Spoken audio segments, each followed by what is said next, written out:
Ah, les fêtes de fin d'année. La famille, le tonton beauf. Maria Carré et sa chanson de merde. Bon, pour ceux qui sont déjà pas au courant, je suis d'origine flamande et vietnamienne, j'ai donc un mix entre de la bière et des nems dans le sang, et c'est avec cette mixité plutôt particulière que je suis né, depuis maintenant plus de 18 ans. Waouh, je deviens un yeuve.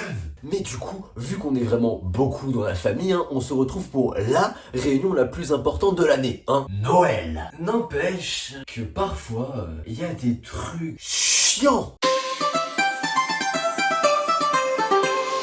Bon, quand on se réunit en famille, c'est vraiment le bordel entre les jeux, l'alcool, etc., etc. On fait ça bien, c'est tranquille. Un détail près, les Vietnamiens sont des crieurs. Ah non, mais quand je dis crieurs, c'est que littéralement, leur volume sonore dépasse le mien. C'est-à-dire qu'on a l'équivalent d'un concert pour un dîner à 25. Ah bah je me demande pourquoi je parle fort, mais en fait c'est de leur faute, c'était dans mes gènes. Et pour ceux qui me connaissent, je parle déjà très fort. Sauf que bon, la dernière fois que j'étais en réunion de famille, j'ai compris qui était mon maître, globalement. D'ailleurs, les mamans asiatiques, c'est pas possible. Elles ont le haki des rois. Déjà qu'elles parlent fort. Mais en plus, le côté têtu qui va te niquer ta race si t'as pas révisé ton contrôle de maths. Ah non, mais heureusement que ma mère ne connaît pas d'arts martiaux, Ah, parce que sinon... La cuisine asiatique, c'est le feu. Et j'ai un rapport à la bouffe qui est plutôt assez évident. Je suis quelqu'un d'assez maigre. Mais quand tu es 36 dans la famille et qu'il ramène l'équivalent de 5 kilos de fromage à raclette par personne, je peux te dire que ton ventre, il va prendre cher. Les doses de bouffe sont faites à l'aveugle. Voilà des photos de table de 5, bon... Oui, c'est beaucoup, même pour moi. J'aime leur bouffe, c'est pas le problème. Mais quand tu passes l'équivalent de 10 ans à manger un repas de Noël 24 heures sur 24, 7 jours sur 7, à un moment, faudrait peut-être commencer à s'arrêter. J'ai l'équivalent du taux d'obésité des États-Unis dans mon bide. Mais c'est mort, je suis désolé, mais l'excès, il est abusé. Et je vous fais pas le combo avec la grand-mère qui te fait bouffer comme un porc parce qu'elle considère que tu es trop maigre alors que tu es le sosie de Super Size Me. Ah bah faire un régime, oui, je veux bien. Mais elle est toujours là, ma grand-mère, dans les campagnes, sur les réseaux sociaux, avec une cuillère de riz cantonné, prêt à faire bouffer autant de bols de riz que de missiles en 40. Ah bah, tu dors, tu penses à la bouffe que tu t'es tapée, tu te réveilles, elle va te faire bouffer, et ton ventre va exploser, voilà, c'est tout. Ah bah chez moi, le choc des cultures niveau culinaire, il est violent. La raclette de Noël, le Welsh du week-end, les nems de l'apéro, les pizzas, les flammes-cuches, le feu à 8h du mat, le bois-boue, le canard laqué. Ah bah...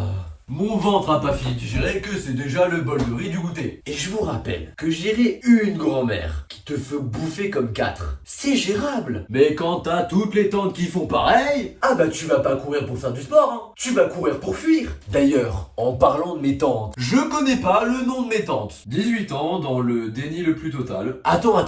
Je te signale que nous sommes dans une famille asiatique. Donc les tantes ont des noms en chiffres. Désolé pour la prononciation, mais si tu dis Baghai, ça veut dire tante numéro 2. Jusque-là, ça va. Puis ça continue selon l'ordre de naissance, et ça considère les oncles.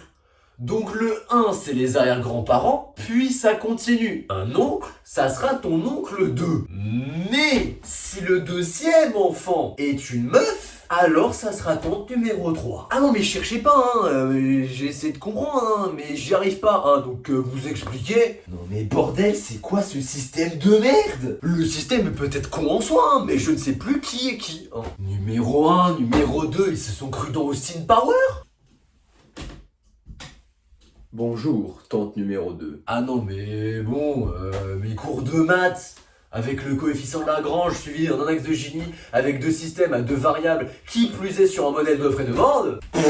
C'est une addition le bordel. Pourquoi passer ton bac en spé-maths? Essaye juste de comprendre cette merde, t'auras toutes les compétences qu'il faut. Imagine que c'est 2 familles viettes qui se marient. Ah bah tu sais plus qui est qui.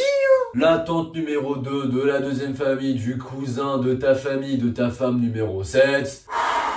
Non mais, Ils pouvaient pas juste faire comme le gouvernement et les nommer avec des lettres grecques, tant alpha, bêta, oméga, etc., etc. On dirait le lord de One Piece, le bordel. Ah bah pour peu que tu confondes les thermodynamiques avec le blaze d'une de tes tantes.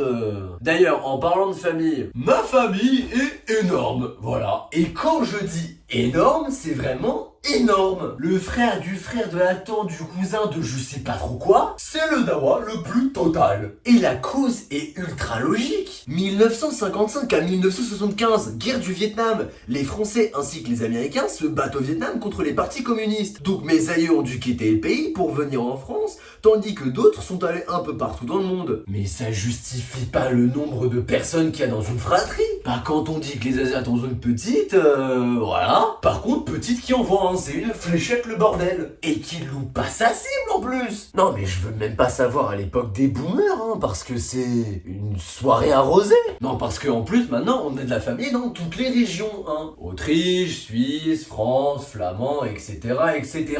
Ma famille c'est les États-Unis, hein, t'as un mix de tout. D'ailleurs en parlant des USA, j'ai de la famille aux USA, hein. J'ai l'équivalent des USA aux USA. Non mais on dirait que les mignons envahissent le monde. Invasion des 1, invasion des 1, invasion des jaunes. Le pire, c'est que qui dit Asiat dit argent, dit envie de travailler, mais aussi de perpétuer certaines traditions, hein, comme par exemple le tête, hein, les fameuses enveloppes rouges. Ce truc qui arrive tous les ans et qui correspond au nouvel an chinois. En gros, dans les enveloppes rouges, t'as de l'argent, hein, tu gagnes une petite somme de la famille, c'est pour fêter la nouvelle année, hein, et c'est d'ailleurs comme ça que la phrase « plus on est de fous, plus on rit » prend tout son sens. Non mais en soi, ma famille a été super généreuse, hein, mais par contre ça a un prix, hein. Cette phrase, la phrase... Chukman namen se quoi, nous namen new thing. Encore désolé pour la prononciation peut-être dégueulasse, hein. Cette phrase à dire généralement devant toute la famille, hein. Ah bah, grâce à cette phrase, avec ma petite sœur, on avait l'équivalent d'une villa à mon cul. Que j'ai bien sûr consommé en carte Yu-Gi-Oh! Non mais, richesse, le plus important c'est le travail. Ah non mais concours de qui est-ce qui a la plus grosse entre asiatique? L'argent, on s'en bat avec du salaire, hein. Ce qu'on veut, c'est ton métier. Dis pas serveur, parce que sinon tu vas douiller. Ah bah, l'ego chez les Asiatiques, c'est ultra violent. Mon fils fait du piano, ma fille entre en prépa, etc., etc. C'est un concours de qui a eu l'enfant le plus prodige de la famille, hein. Et je suis sûr que c'est même pas que entre Asiatiques. Et heureusement que mes parents m'ont pas mis la pression dessus, parce que bon... Ah bah le maman je veux devenir youtubeur, ça aurait été plus... arrête de blaguer, ferme ta gueule et va devenir docteur. Impératif de pas être un raté dans la famille. Ah, moi je suis en école de commerce, hein, j'ai trouvé la porte secrète. Avocat, médecin, ingénieur, le grand empereur Kevin Tran l'a dit, si t'es pas ami... t'es un ennemi. Ah bah je ferai une vidéo sur ma mère à l'occasion, parce que bon, j'ai eu chaud. Au final, j'aime ma famille, hein. J'ai des super souvenirs avec eux et c'est vraiment génial de toujours se dire qu'on est entouré et qu'on a toujours des personnes avec qui on peut s'entraider et surtout nous aider en cas de besoin. Ouais, je considère que malgré tous ces petits défauts, en fait, c'est l'une des familles les plus cool du monde, hein. J'espère que vous avez aimé cette vidéo, n'hésitez pas, partage, like, commentaire, etc., etc. Je vous souhaite un agréable nouvel an, une bonne année chinoise, ce que vous voulez. On se retrouve en février, comme d'habitude, pour un épisode que j'aimerais bien terminer, hein. Une trilogie qui est excessivement importante. Bref, on se retrouve à une prochaine sur la toile. Tchuss. À plus.